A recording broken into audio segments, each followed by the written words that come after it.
ప్రస్తుత ఆధునిక టెస్ట్ క్రికెట్లో తిరుగులేని బ్యాటర్గా కొనసాగుతున్న జో రూట్ ప్రతి మ్యాచ్లోనూ ఏదో ఒక రికార్డును తిరగరాస్తున్నాడు. పాకిస్తాన్తో లీడ్స్ వేదికగా జరుగుతున్న తొలి టెస్ట్ మ్యాచ్లో 66 పరుగులతో రాణించి తనలోని క్లాస్ను మరోసారి చాటుకున్నాడు. ఈ క్రమంలోనే టెస్ట్ క్రికెట్ చరిత్రలో అత్యధిక హాఫ్ సెంచరీలు చేసిన ఆటగాళ్ల జాబితాలో మాస్టర్ బ్లాస్టర్ సచిన్ టెండూల్కర్ సరసన చేరాడు. నిలకడైన ఆట తీరుతో ప్రత్యర్థి బౌలర్లకు ఏమాత్రం అవకాశం ఇవ్వకుండా పరుగులు రాబడుతూ ఇంగ్లాండ్ జట్టుకు కొండంత అభయాన్ని అందిస్తున్నాడు. ప్రపంచ టెస్ట్ ఛాంపియన్షిప్ హిస్టరీలో కెప్టెన్గా 3000 పరుగుల మైలురాయిని తాకిన ప్రపంచపు మొట్టమొదటి ప్లేయర్గా రూట్ రికార్డు పుస్తకాల్లోకి ఎక్కాడు. ఈ మ్యాచ్ ప్రారంభానికి ముందు ఈ ఘనత సాధించడానికి తనకు కేవలం 42 పరుగులు మాత్రమే అవసరం. మొదటి రోజు ఆట ముగిసే సమయానికి 37 పరుగులు చేసిన రూట్ రెండో రోజు మరో 5 పరుగులు జోడించి ఈ చారిత్రాత్మక ఘనతను సొంతం చేసుకున్నాడు.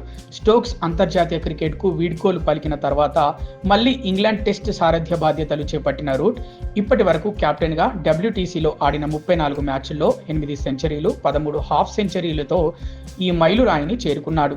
ప్రపంచ టెస్ట్ ఛాంపియన్షిప్లో అత్యధిక పరుగులు సాధించిన ఆటగాడిగా ఇప్పటికే రూట్ అగ్రస్థానంలో కొనసాగుతున్నాడు.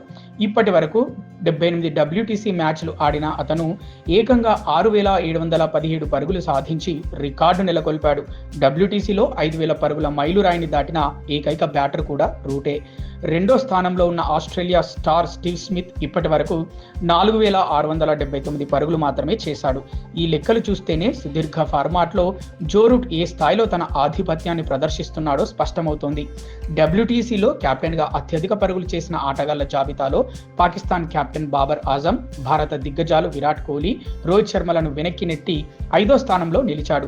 బాబర్ ఆజం 20 మ్యాచ్ల్లో 56.41 సగటుతో 1918 పరుగులు చేయగా విరాట్ కోహ్లీ 1349 పరుగులతో 6వ స్థానంలో, రోహిత్ శర్మ 1254 పరుగులతో 8వ స్థానంలో ఉన్నారు. ప్రస్తుతం కోహ్లీ, రోహిత్ టెస్ట్ క్రికెట్ కు గుడ్ బై చెప్పి కేవలం వన్డేల్లో మాత్రమే కొనసాగుతున్నారు. రెండో స్థానంలో ఇంగ్లాండ్ ప్లేయర్ బెన్ స్టోక్స్ 2182 పరుగులతో నిలవగా, శ్రీలంకకు చెందిన దిముత్ కరుణరత్నే 2160 పరుగులతో 3వ స్థానంలో ఉన్నాడు. వెస్టిండీస్ కెప్టెన్ క్రెగ్ బ్రాత్వైట్ 1994 పరుగులతో తర్వాతి స్థానంలో ఉన్నారు.